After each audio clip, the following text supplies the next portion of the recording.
What's good, everybody? We are back with another In The Reaction.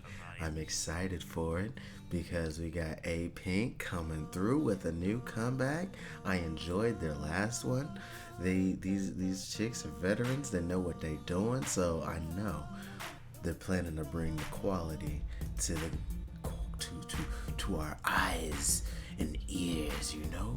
So yeah, we are gonna get into that right after I tell you briefly about the Patreon, where I do dance practice reactions, performance reactions, cover reactions, and who knows, more Apink content may be coming to them near you. So click that link if you are interested in joining the people who scroll on the screen, and I would be greatly appreciative, especially since I make that content come out on a daily basis. So let us get into Apink right about now.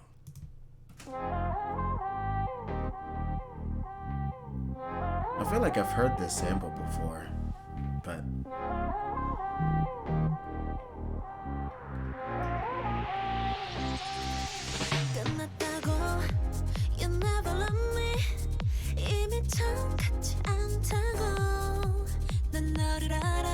love that four on the floor right now.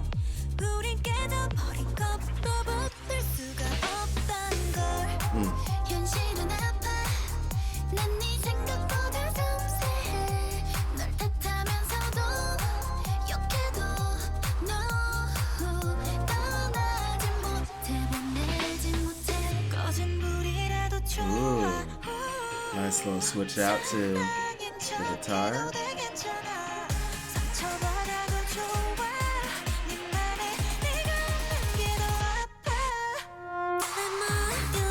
Whoa, shiny boots. Ooh, that's a really cool line.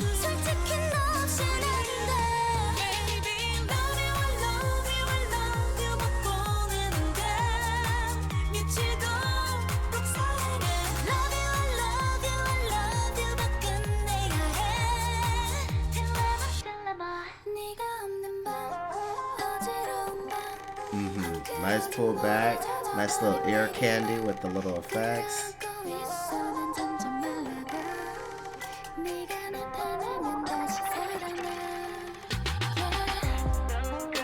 Oh snap, halftime on him?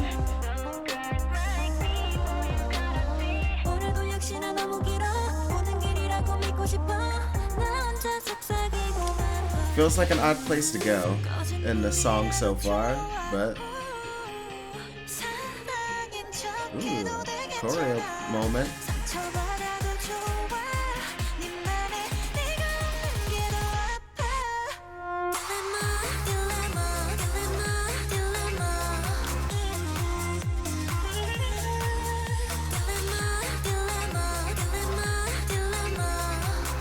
Only qualm so far is that switch up for the second verse. I just felt it was a bit forced in the progression of the song.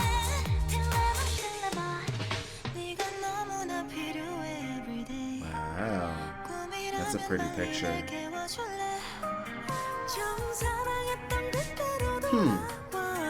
Changed the feel a bit again after all the four on the floor and then the halftime section. Ooh.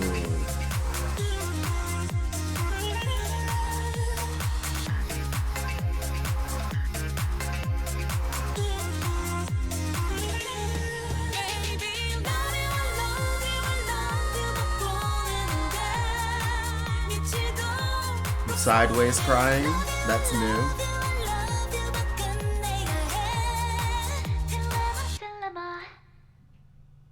Wow, that was really nice. And I love her dress in the middle. I meant to mention it earlier, but I didn't. But yeah, that was fantastic. Like, overall, I really liked it. It was just that change, the direction they chose to bring the production for that second verse, I felt was just a little ham-fisted. It didn't fit quite right to me. Like, and the thing is, they didn't even like full on like rap there. Like they kind of did it, but it was still mainly. Alright, this is close to the end of the first verse. Let's just listen to that one more time. Like here, I was like, okay, I'm feeling it. I was like, this is a cool change. And then I was expecting it to pick up again, but they kind of pitch shift the sample.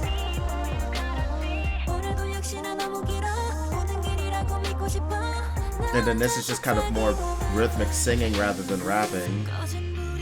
And then it goes back to the pre-chorus sound. Like that. That whole bit. I'm not really into this.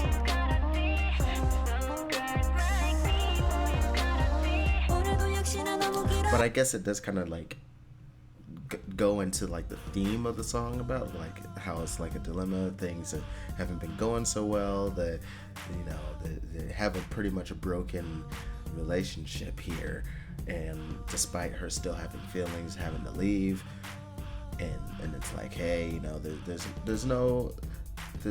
nobody like me, that so why you gotta treat me this way, and why you gotta make it so the relationship is unsalvageable. It definitely sounds like that because it's disturbing. They pitch shifted everything that sounded nice and pretty with the sample there, and it's also just kind of heavy because it switched to more of a hip-hop bass instead of just the typical the 4 on the floor that they had through most of this. So yeah, I'm psychoanalyzing the composition too much, huh? But these are some of the things sometimes that come to my head when I'm thinking of how these songs are composed and written and presented to us, because that's something that they all are thinking of when they try to create these songs. I mean, the K-pop industry is very much aware of how they want these concepts to be presented to the public, and that's why they pick the songs that they pick. Even though not every consumer out there is going to think this deeply upon these things and like bring attention to it, they still will subconsciously be able to feel the intent while listening to it. So it's something that just comes to my mind as well as a creator. Being a songwriter myself, I can kind of get into that mindset, and hopefully that perspective is something that's useful to you all, because that's what I hope I can bring, even though I don't always go this far in depth of songwriting stuff. But this one, like, it's that one thing. Since it's not my main gripe, I feel like I need to explain myself, and maybe that's why I'm going into it so deeply. But let's wrap this up, shall we? Either way, I liked the majority of this song, and maybe while going over the full album later on in the future, because I will have a full album reaction, maybe I'll be able to gloss over the misstep that I feel was that section in the second verse. Sorry y'all, I just held for a plane that just went by. But anyway, as I was saying, maybe I'll be able to look past that. What was the part of the second verse that I didn't quite enjoy as much, because of a lot of the rest of it I really enjoyed, and I'm sure the B-sides will have some wonderful material as well. So if that's something that you're looking forward to, you can hit the subscribe button so you'll be here when I end up dropping that reaction. But I want to know your guys' thoughts. Maybe I'm just thinking too hard on it, so leave your thoughts in the comment section below. You can also hit the like button if you did enjoy watching along with me, and hearing my thoughts and such. And yeah, if you'd like to support me even further, there's that Patreon link in the description box that you can click on, and you'd get that daily content as mentioned before. But until next time, much love, peace.